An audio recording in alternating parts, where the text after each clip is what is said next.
Dah, jom cepat pergi. Pergi sekolah. Dah aku 7 suku ni. Okey. Dah lambat kan? Apa pasal pula tak ada orang ni?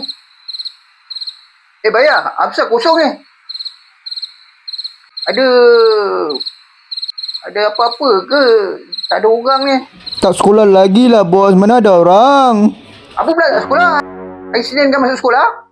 Ayo bos. You tengok ini jadual dulu lah bos. Alui. Kacau saja saya mau main ML. Alamak. Betul lah. Sorry bayar. Memalukan lah ayah ni. Itulah dia. Mak bapak kenalah prihatin sikit kan. Terutama dengan jadual cuti sekolah ni.